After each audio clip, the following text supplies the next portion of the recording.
Hello everyone, and welcome back to our channel. Today we are diving deep into some significant global events. Specifically, we'll be examining the evolving landscape of modern warfare, particularly focusing on the recent dramatic shifts in the conflict between Russia and Ukraine. We've seen a lot transpire recently, and we will meticulously break it all down for you step by step. So, get comfortable as we navigate through these crucial developments. In the Sarata region, an industrial complex suffered damage in a nighttime drone strike. A stark reminder of drones now being the most revolutionary, decisive weapons of present-day combat. These unmanned aerial vehicles are believed to be a vital reason that Ukraine continues to resist Russia, despite the latter having a much larger military structure. During the initial phase of the war, Ukraine primarily adopted a defensive approach against Russia, depending on standard military tools like tanks, artillery, and rockets at the front lines. Attacks were largely confined to Russian-held territories.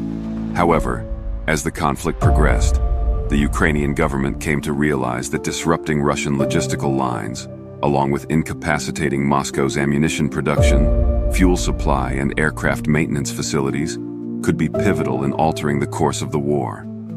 In addition to a limited supply of long-range weaponry from abroad, they focused on rapidly growing their own drone industry. The consequence of this is that Ukraine's drones are launching frequent attacks on crucial targets located far within Russia. With defense industry facilities igniting into flames, Russia is now in a state of panic, trying to figure out how to stop these drones. Ukraine's long-range attack, unmanned aerial vehicles, not only on the front lines but also deep inside Russia, are targeting manufacturing plants, military sites, and even previously safe closed cities, casting Russian industry into a state of profound disarray. The recent string of explosions observed in Smolin, Kazan, and Tatarstan illustrates the Kremlin's unpreparedness for this new dynamic in the conflict. So what are these game-changing Ukrainian drones? How are they striking Russian industrial locations? What gives them the ability to carry out strikes so far inside Russian territory? And what will the cumulative impact of all this be on the trajectory of the war? Let's break down all of these key points methodically. We've witnessed what can be described as an escalation in the ongoing conflict between Russia and Ukraine, with various news agencies showing images of unexpected fires and explosions across Russia in recent days. The Smolin aviation plant and essential manufacturing facilities in Kazan experienced substantial explosions. Early reports indicate that these sites are factories involved in either the production or modernization of Russia's Su-25 fighter jets. Ukrainian sources claim that domestically manufactured long-range Kamikaze drones, including the CHF variant, were behind these attacks. These attacks have not only damaged the industrial production lines, but also the manufacturing capabilities of Russia's aircraft. Why is this important? Well, Smolin and Kazan are crucial industrial hubs controlled by Moscow. These sites are approximately 600 to 700 kilometers from the Ukrainian border. Certain reports even suggest that Ukrainian drones possess a range extending up to 1,500 kilometers, which clearly indicates Ukraine's deep offensive capabilities. Striking these facilities could disrupt the production of fighter jets and weapons. For example, a disruption in Su-25 modernization will result in delays in delivery of new or upgraded aircraft to the front line. While the Kremlin claims that Russia's interior territory is secure, these drones are now targeting closed cities and industrial complexes with what was thought to be impenetrable defenses. This seriously undermines President Putin's security narrative. The central question then arises: how quickly did Ukraine procure such an advanced drone force? Perhaps faster than ever before, observed in the history of modern warfare. From drones small enough to fit in the palm of your hand, to drones exceeding 454 kilograms, Ukraine has built and acquired a diverse fleet of remotely piloted aircraft to complicate and disrupt Russia's advancements. The continually growing scope and the ever-increasing utilization of this Ukrainian technology demonstrate the potential of drones to level the battlefield in the Russia-Ukraine war, while also influencing how future conflicts are managed. Using this prominent drone fleet advantage, the Ukrainian armed forces have been able to target strategic regions such as St. Petersburg, Bryansk, Belgorod, Voronezh, Crimea, and even the capital, Moscow. Russia's air defense systems, including the S-500, S-400 Triumph, S-300, Pantsir T, and numerous other systems, have been unable to fully prevent Ukrainian drone and missile strikes. This means, in essence, that Russia's air control capabilities have proven insufficient to counter Ukrainian attacks. Ukraine recently and dramatically demonstrated that the situation is exactly as we have described, with Russia seemingly unable to halt these strikes on its most critical regions. Kiev's military strategy has showcased once more that it is achievable to achieve the unbelievable, plunging President Putin's nation into a state of chaos. The Ukrainian airstrikes, as expected, were carried out by drones. Now we're set to discover the results of the most recent Ukrainian drone fleet attacks, how drones have shifted combat, and what impact these shifts have had on the trajectory of the war. Don't forget to subscribe to our channel and hit that like button. It helps us keep making these videos. Please also tell us in the comments where in the world you are watching from. And make sure to stick around until the end of this video, as we will be providing a summary of the important conclusions we can draw from these developments. Since the start of 2025, the Ukrainian armed forces have executed a sequence of astonishing drone strikes. Ukrainian drones instigated flight restrictions at 3 Russian airports, while also generating reports of an attack on a significant military aviation center. We have seen significant explosions occur at the aircraft factory in Smolin, at oil depots near Tula, at aviation facilities in Kazan, and even in critical settlements believed to be located further east than Kazan. The Smolin aviation plant is known for its maintenance and upgrade work on S-25 aircraft. The fires that erupted at this site burned for hours. Some sources indicate that as many as 20 explosions were heard on the same day, marking it as the most significant attack in the region since the beginning of the war. It's also been suggested that the Kazan helicopter factory in Tatarstan, or the workshops where aircraft frames are manufactured, may have also suffered substantial damage during the same time frame. The Russian government has been trying to suppress information about this as much as they can. Conversely, Russian civilians have managed to capture footage of the drones, with reports saying, "We saw drones emitting a blue light. Then the explosion started." Kazan, the capital of Tatarstan, is more than 600 miles from the nearest Ukrainian-controlled territory. The fact that Ukraine's drones have traveled this distance has caused widespread concern. There were also important statements made about this by Ukrainian authorities. Andriy Kovalenko, the head of the Ukrainian Center for Countering Disinformation, which operates under the Ukrainian Security and Defense Council, confirmed that there were explosions in Kazan, that military sites were targeted by unidentified drones, and that the targeted sites were damaged. Kovalenko mentioned that the city is the base of multiple essential aviation companies that play a crucial role in the Russian military-industrial complex, including an aviation plant and a helicopter factory. Kazan is also home to an explosives factory that produces air-launched munitions, including Caliber and Iskander missiles, Kovalenko added. Among the sensitive locations Kovalenko spoke about was the Kazan aviation plant, one of the major hubs of the aviation sector. The site had previously been subjected to sanctions by the European Union after Russia's invasion of Ukraine in 2022. The European Union has stated repeatedly that the facility produces and repairs Tu-160 strategic missile carriers and Tu-22M3 or Tu-22M3 long-range bombers. The European Union further maintains that the plant also manufactures parts utilized in the construction of Il-76 strategic airlifters. These statements and analyses provided crucial insights as to why Ukrainian forces were targeting Kazan. In other words, it's no longer about the distance for Ukraine, but rather about the strategic importance of a particular location. The Ukrainian army can easily strike Russian military air bases, fighter jets, helicopters, bombers, and missile manufacturing facilities with aerial strikes. From a technological perspective, it's interesting how Ukraine has managed to execute these attacks. Many analyses point to Ukraine utilizing swarms of low-cost but AI-powered drones. These are mini aircraft with GPS and other positioning systems, occasionally with programmed autonomous flight capabilities. These drones can have a range between 600 and 700 kilometers, and sometimes even up to 1,000 kilometers.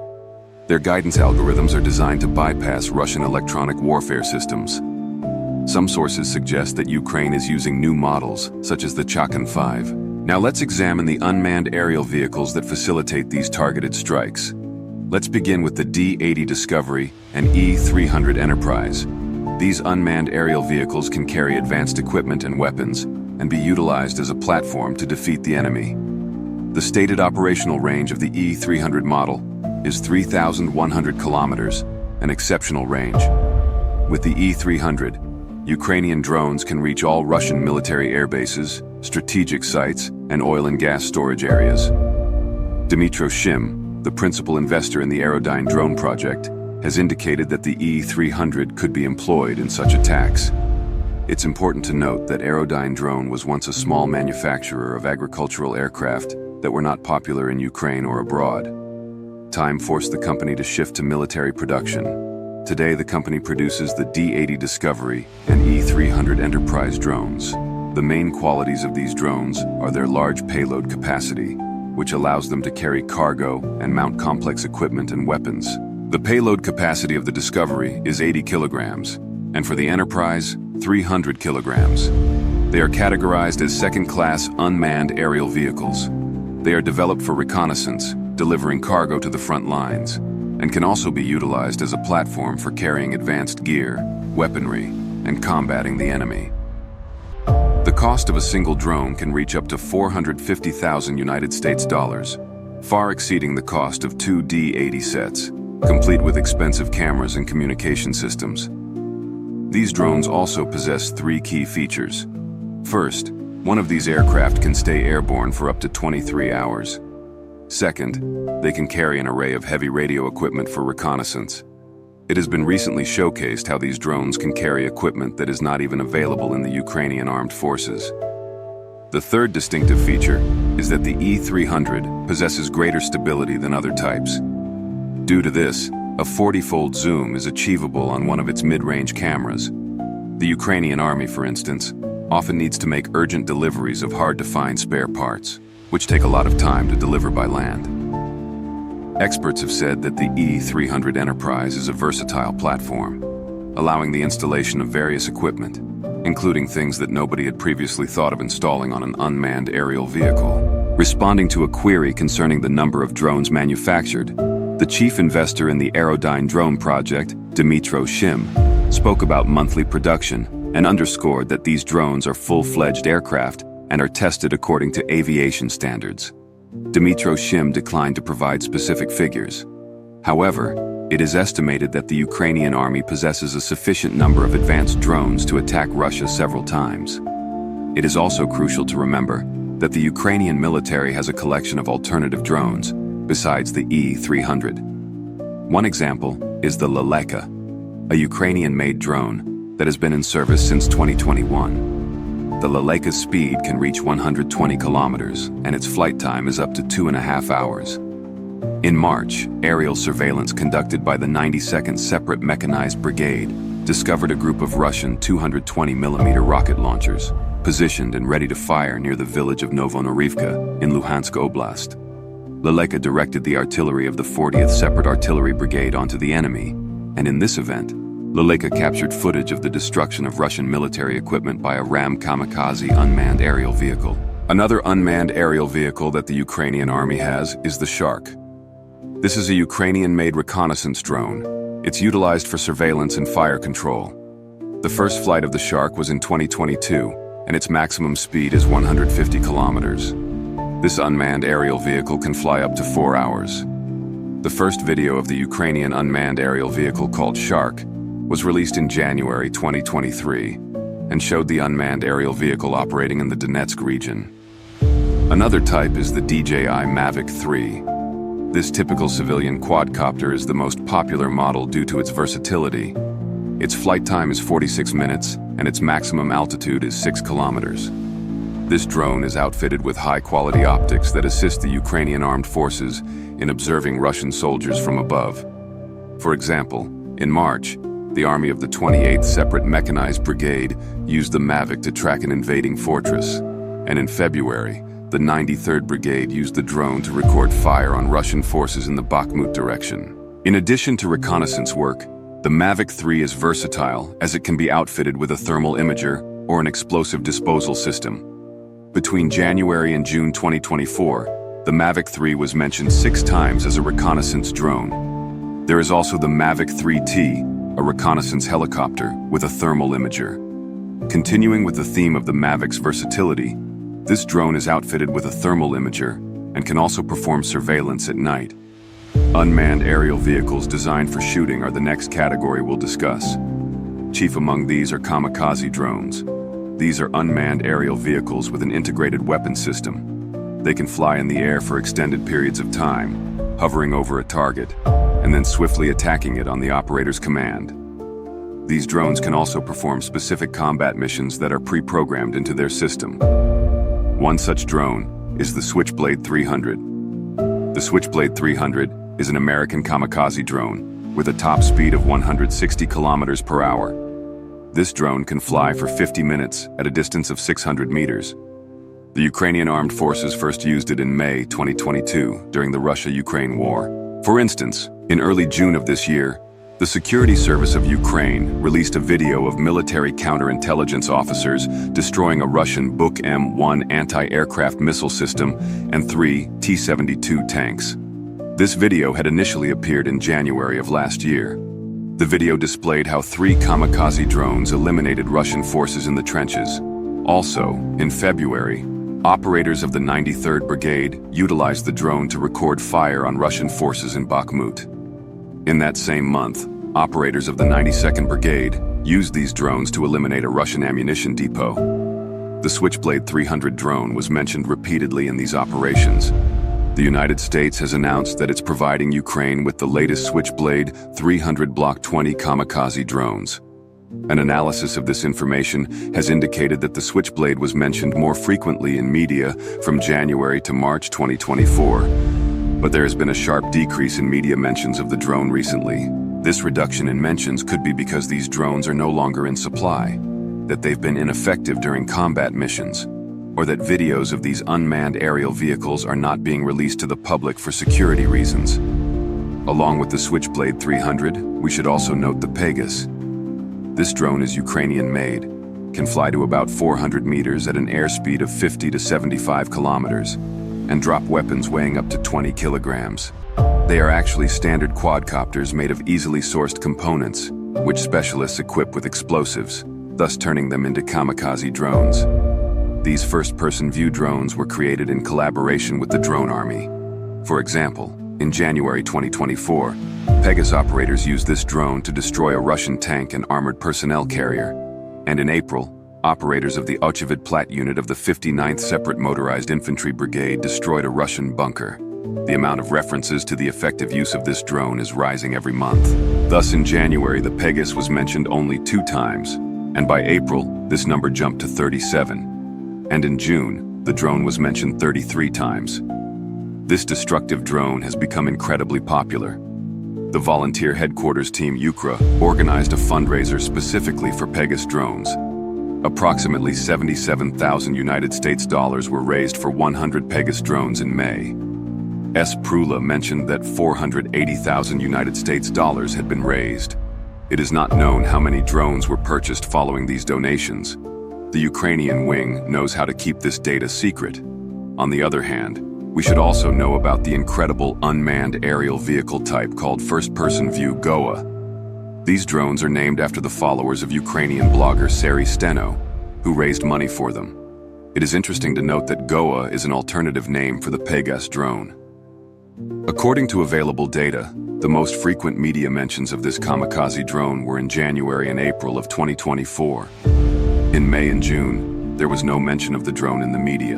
The most notable media reference to this drone was in February, when a video was released of a GOA, or BOVA, blowing up a Russian soldier with a club while he was attempting to hack the drone. Also in the same month, a GOA drone attacked a Russian all-terrain vehicle, eliminating several Russian soldiers. This attack was carried out by the K2 Battalion of the 54th Separate Mechanized Brigade. In addition to the GOA, a video from February showed a Ukrainian Fox kamikaze drone. In the video, it was observed shooting down a Russian Grenadier anti-aircraft system in Shebekino, in the Belgorod region of Russia. There is no information indicating that there will be any charge for the Fox drone. There is also not a lot of data on the Falcon Avenger drone, but this drone is also a critical weapon for Ukraine. This is another air monster of Ukraine, and first-person view drone. One of the most crucial aspects of the Falcon is its ability to transmit video in real time via a camera positioned in front of the drone. The media does not publicize the country of manufacturer of this drone, nor its specific specifications.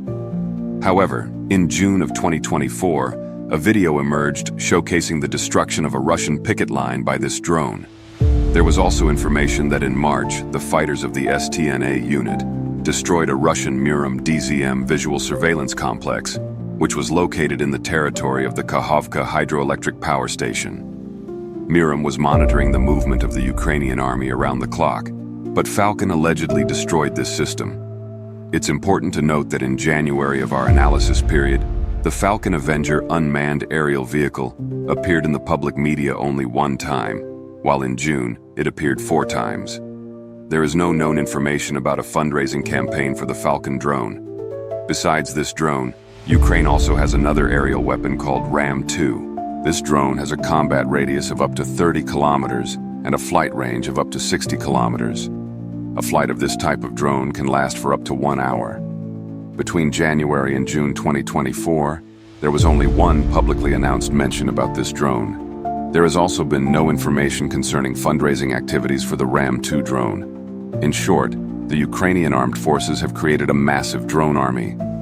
Within this army, there are various drones for almost every mission. This power possessed by Ukraine is pushing the war into a really critical dimension. In the future, the Ukrainians can employ this drone army to strike important cities such as Moscow and St. Petersburg at any moment, in the same way that they once targeted Crimea almost every day. If Kiev continues to utilize its drone army proactively and effectively, Moscow could even face a stunning defeat in this war. What matters now is who can control the air power and destroy strategic targets with drones and missiles. The Ukrainian military is very adept in this regard, constantly developing innovations in this skill. Most recently, Ukrainian President Volodymyr Zelensky said that his country was seriously committed to producing 1 million drones. If President Zelensky's drone production plans are successfully implemented, and the West contributes to the drone and missile arsenal of the Ukrainian army with military support packages, it will be virtually impossible for Russia to resist this country. Thank you for choosing to watch this video. We hope you found it insightful. Okay, everyone, that was a lot to process. As you can see, the situation is incredibly complex. It's clear that drone warfare is revolutionizing conflict, and what we are observing in Ukraine is setting a precedent for future engagements. We have seen the Ukrainian military demonstrating a remarkable ability to innovate and adapt to the changing situation, and their ability to leverage drone technology is clearly making a substantial difference. We will continue to analyze this conflict and its broader ramifications, and we encourage you to stay tuned to our channel for updates. The conclusion that we can draw from this detailed analysis is that Ukraine's ability to leverage its drone program to disrupt Russian operations both on the front lines and deep within the country is having a very significant impact on the conflict, with wide-ranging implications for modern warfare. We can also see that Ukraine has been able to adopt and iterate at an impressive pace. The war continues to be very volatile. Now let's move on to these conclusions. All right, let's get to those conclusions that we promised. The strategic use of drones, as we've seen, has dramatically shifted the balance of power in the conflict. Ukraine's ability to use drones not just for reconnaissance, but also for targeted strikes deep inside Russian territory, is a groundbreaking development that shows how important air superiority is becoming. The production and constant innovation in drone technology by the Ukrainian military has proven to be a crucial element in their defense strategy. Additionally, it is also clear that the traditional methods of air defense are becoming increasingly obsolete against such advanced drone systems. The capacity for quick adaptation and adoption of new technology will play a pivotal role in the outcomes of conflicts moving forward. We should also note that the role of independent funding and volunteer initiatives cannot be overlooked in facilitating the rapid development and deployment of these crucial technologies. The effectiveness of first-person view drones and the ability of Ukrainian forces to utilize drones to strike military targets and logistics deep inside Russia has had a huge impact on Russia's military operations. In conclusion, the Ukrainian military, through its clever and efficient use of drones, has proven that an underdog can challenge a larger opponent. We hope you found this analysis insightful. Don't forget to subscribe to our channel for more updates and in-depth analyses. Hit that like button if you appreciate this content. It helps our channel grow. Let us know in the comments section where you're watching from and any questions you may have. We look at all of them.